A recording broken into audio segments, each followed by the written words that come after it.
Whose place it is now used to make musical instruments.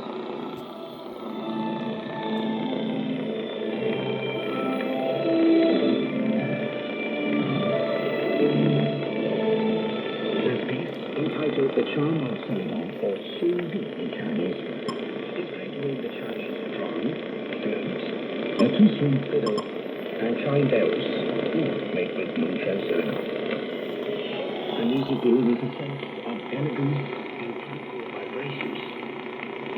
Back to the fruit-shaped water dropper we are featuring today. A water dropper serves as both a water container and pouring vessel.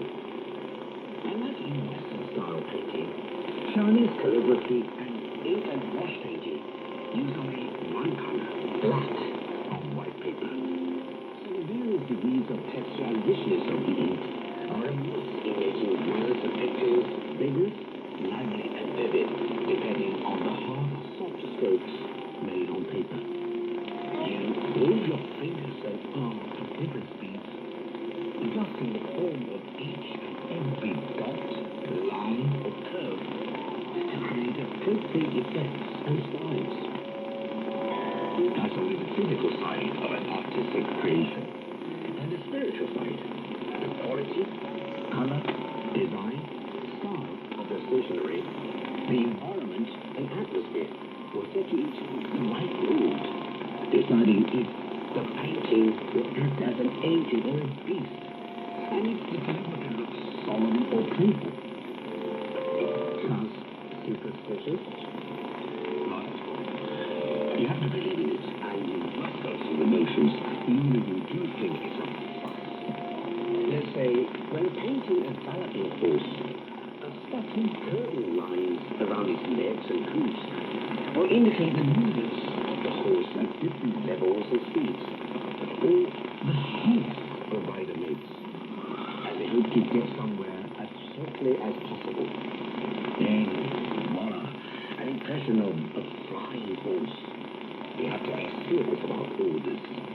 That's why legend has it that Ming Dynasty painter Tang Yi would finish a draft first and put it aside until a bright sunny day.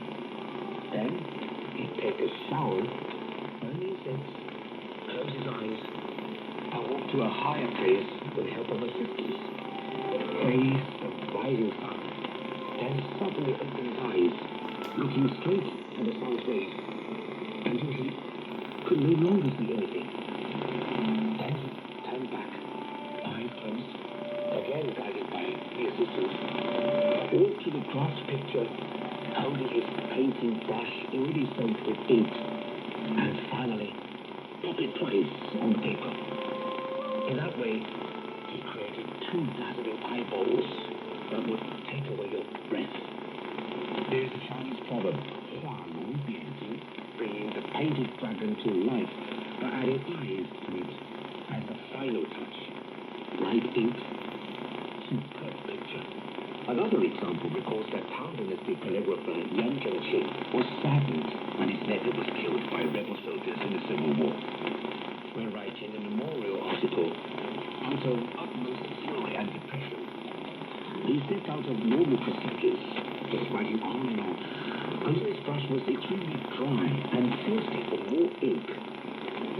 The calligraphy was totally out of protocol, with words sometimes written in wrong or chaotic texture, found in wrong positions, several corrections.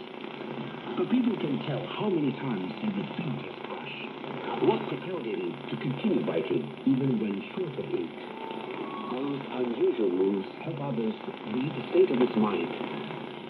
Standard practice went by the wayside as he gave way to a totally free flow of emotions, writing up here and down there, now displaying sudden outbursts, then muffled to a long pause in search of the right wording.